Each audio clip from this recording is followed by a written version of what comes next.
Inner views and news میں خوش آمدید. ناظرین، آج سپریم کورٹ کی تاریخ کا ایک بہت ہی سنہری باب شروع ہوا ہے جب ایک خاتون جج جسٹس عائشہ ملک نے سپریم کورٹ کی پہلی خاتون جج ہونے کی حیثیت سے اپنے عہدے کا حلف اٹھایا. چیف جسٹس گلزار احمد نے اسے حلف لیا. جسٹس عائشہ ملک کی تقرری کے سلسلے میں ہم نے آج اپنے پروگرام میں دعوت دی ہے ڈاکٹر سیدہ حیدر صاحبہ کو، اور ان سے ہم جاننا چاہیں گے کہ وہ اس تقرری کو کس طرح دیکھ رہی ہیں. بہت شکریہ ڈاکٹر سیدہ حیدر صاحبہ ہمارے پروگرام میں تشریف لانے کا. شکریہ پروگرام میں مدعو کرنے کا. ڈاکٹر صاحبہ، میں آپ سے سب سے پہلے یہ پوچھنا چاہوں گا کہ آپ جسٹس عائشہ ملک کی سپریم کورٹ میں تقرری کو کیسے دیکھ رہی ہیں؟ جی، یہ دیکھیے، جو جسٹس عائشہ ملک کی تقرری ہے سپریم کورٹ میں بحیثیت جسٹس، یہ ایک بہت ہی خوشائن بات ہے، اور یہ ایک بہت ہی میں کہتی ہوں کہ پاکستان کے ایک سنہرے باب کا آغاز ہے. خواتین ججز کا اعلیٰ عدالتوں میں موجود ہونا کئی حساب سے بہتر ہوتا ہے. اول تو یہ کہ اس سے ان کی نمائندگی جو ہوتی ہے مختلف شعبہ زندگی میں، وہ ہمیں پتہ چلتا ہے کہ وہ کہاں کہاں ان کی نمائندگی ہم لوگوں نے جو ہے اس کو انشور کیا ہے. اس کے علاوہ یہ مقدمات میں بھی بہت اچھے اثرات ان سے آتے ہیں مختلف جینڈرز کے لوگوں کے ہونے سے. اس کی وجہ یہ ہوتی ہے کہ کئی مقدمات ایسے ہوتے ہیں جن کے اثرات خواتین اور مردوں پر مختلف طرح سے مرتب ہو سکتے ہیں. اس میں امریکہ کی ایک مشہور جج وینیسا راؤس کا ذکر کروں گی اور ان کو کوٹ کروں گی. ان کا کہنا یہ ہے کہ خواتین کے اعلیٰ عدالتوں میں ججز ہونے سے یا کسی بھی لیول پہ ججز ہونے سے فیصلوں میں اور ان پہ ہونے والی ڈسکشن میں بہت زیادہ وسعت آ جاتی ہے، کیونکہ وہ ایک نیا اینگل ایڈ کرتی ہیں، ایک نیا پرسپیکٹیو ایڈ کرتی ہیں. جو چیزیں جن سے شاید مرد حضرات سینسٹیو نہیں ہوتے، خواتین ان چیزوں کے بارے میں اپنی رائے دے سکتی ہیں. تو اس سے نہ صرف خواتین سے ریلیٹڈ فیصلوں میں بلکہ مرد حضرات سے ریلیٹڈ فیصلوں میں بھی اچھے اثرات مرتب ہوتے ہیں. اور جیسے کہ ہمارے ملک میں بلکہ پوری دنیا میں میں سمجھتی ہوں کہ جیسے اگر کسی خاتون کا کوئی مقدمہ ہے اور اس میں کچھ ایسی چیزیں شامل ہیں جن میں کلچرلی یا سائیکولوجیکلی وہ فیل کرتی ہیں کہ مردوں کے سامنے اس طرح نہیں اپنے خیالات کا اظہار کر سکتی، تو اس میں خواتین کے ہونے سے ان کو بہت بڑی سہولت ملتی ہے. جیسے میں پوری دنیا میں گھومی ہوئی ہوں، پڑھی لکھی، باہر نوکری بھی کی، مگر آج تک مجھے شاید کسی لیڈی ڈاکٹر کے پاس جانے میں جو کمفرٹ محسوس ہوتا ہے، ایون اگر کوئی عام سا بھی مسئلہ ہو، میری آنکھ میں تکلیف ہو یا میرے کان میں بھی تکلیف ہو، تو میں خاتون ڈاکٹر کے پاس جانا پریفر کرتی ہوں، کیونکہ مجھے اندازہ ہے کہ وہ بہت ساری ان کا ایک فرق پرسپیکٹو سے چیزوں کو دیکھ سکتی ہیں. خود بحیثیت خاتون ہونے کے ان کو کئی چیزوں کا اندازہ ہوتا ہے. تو خواتین ججز کے ہونے سے بہت ہی یہ ایک میں سمجھتی ہوں پاکستان میں خواتین کے لیے بہت ہی بہتری کی راہ ہموار ہوگی، کیونکہ سپریم کورٹ میں تو بہت سارے ایسے بھی فیصلے کرنے ہوتے ہیں جن میں پالیسیز کے ریویوز آ جاتے ہیں، یا ایسے مقدمات ہوتے ہیں جن کے معاشرے کے مختلف طبقوں پر بہت دور رس اور گہرے اثرات مرتب ہوتے ہیں. تو اس سلسلے میں ایک خاتون کی رائے ہونا بہت ضروری ہوتا ہے، ان فیصلوں میں ایک خاتون کی رائے کا شامل ہونا. تو ڈاکٹر صاحبہ، ہمیں یہ بھی بتائیں کہ دنیا میں اور خاص کر پاکستان میں آپ کیا سمجھتے ہیں کہ خواتین ججز اور خاص کر سپریم کورٹ کی جو ججز ہیں ان کو کیا خاطر خواہ ان کی نمائندگی ہے؟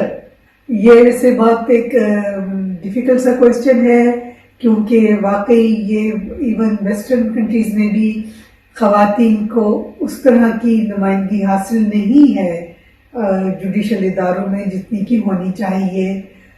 پاکستان میں جو human rights commission of Pakistan کے اسٹیٹسٹکس ہیں اس کے مطابق 17% کے قریب ہیں خواتین جو ججز ہیں اور صرف 4.4% یعنی 4.4% ہیں جو اعلیٰ عدالتوں میں جن کی تقرری ہوئی بھی ہے. تو یہ ایک بہرحال ڈیفیکلٹ سچویشن ہے.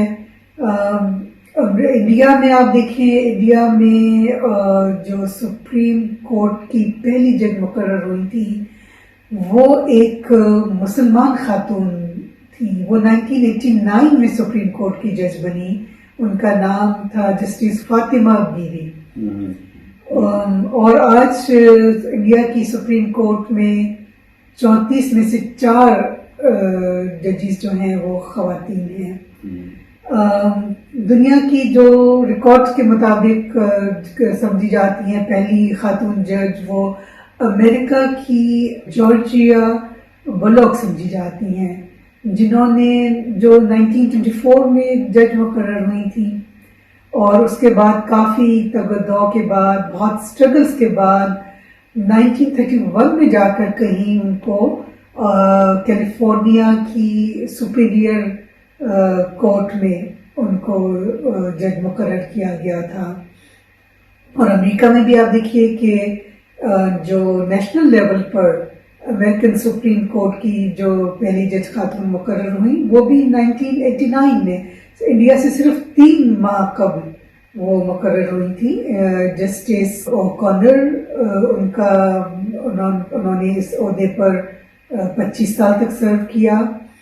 اور اب حال ہی میں ہم نے دیکھا ہے کہ ایجپٹ میں کوئی 100 ججز خواتین کو اسٹیٹ کونسل میں ان کو شامل کیا گیا ہے تاکہ عدالتی فیصلے اور جو عدلیہ سے متعلق چیزیں ہیں اس میں خواتین کی نمائندگی اور شمولیت لازمی ہو. تو آپ کیا سمجھتی ہیں کہ خواتین کو اعلیٰ عدالتوں میں نمائندگی دینے کے لیے حکومت کو کس قسم کے اور کس طرح کے اقدامات کرنا ہوں گے مستقبل میں؟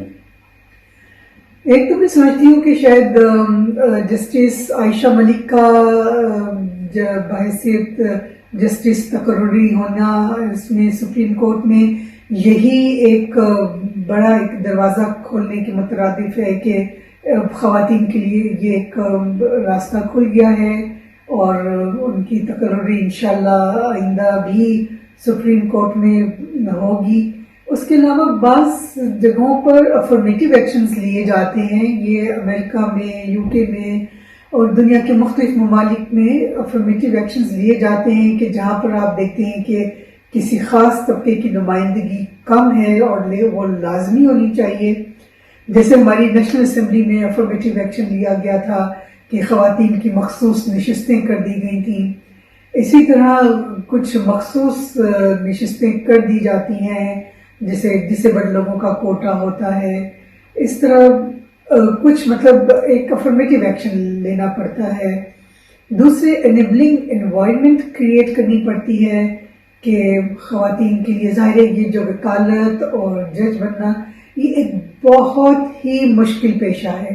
اس کے لیے آپ کو بے انتہا اسٹڈی کرنی پڑتی ہے اور پھر آپ کو مردوں کی دنیا میں بالکل آپ کو عدالتوں میں جا کر ایک کیسز لڑنے پڑتے ہیں. آپ کو ایک ریئل بیٹل فیلڈ میں آپ اس میں ہوتے ہیں کہ ایک تو ہوتی ہیں جابز ایسی کہ آپ بیٹھے ہوئے ہیں اپنے آفس میں کام کر رہے ہیں. یہ تو ایک آپ بہت ہی مشکل ایک اس کے اندر جاب میں ہوتے ہیں. تو خواتین کے لیے انیبلنگ انوائرمنٹس بھی کریٹ کرنی پڑتی ہیں. ان کو ظاہر بہت زیادہ پڑھائی بھی کرنی پڑتی ہے، لائرس کو بھی، ججز کو بھی، فیصلے کرتے ہوئے، کیسز لڑتے ہوئے. یہ بے انتہا مشکل کام ہے. اب اس میں مطلب انیبلنگ انوائرمنٹ جیسے میں آپ کو اگزامپل دیتی ہوں کہ منسٹری آف انفارمیشن کی سیکرٹری ایک خاتون بنی تو ان کو احساس ہوا کہ پی ٹی وی میں جو خواتین ہیں ان کو بے وقت اپنی ڈیوٹیز سر انجام دینی پڑتی ہیں. کوئی نیوز کاسٹر ہیں، کوئی پروڈکشن میں ہیں تو ان کو شام کے وقت بھی اپنے فرائض انجام دینے پڑتے ہیں. تو انہوں نے بچوں کے لیے ایک جو کہتے ہیں کہ نرسری وہاں پر P T V headquarters میں اس کا قیام انہوں نے یقینی بنایا تاکہ جب خواتین آتی ہیں ان کے اپنے چھوٹے بچوں کو ساتھ لے آئیں اور وہیں ان کی لک آفٹر ہوتی رہے. تو اس طرح کے جو انیبلنگ اقدامات ہوتے ہیں وہ بہت زیادہ ضروری ہوتے ہیں. اور دوسرے یہ کہ تھوڑی سی آگاہی اور ایٹیچیوڈس میں مردوں کو بھی تھوڑا سا بڑے دل کا مظاہرہ کرنا چاہیے کہ ہم نے دیکھا کہ پہلے جسٹس عائشہ ملک کی تقرری میں کچھ رکاوٹیں آئیں.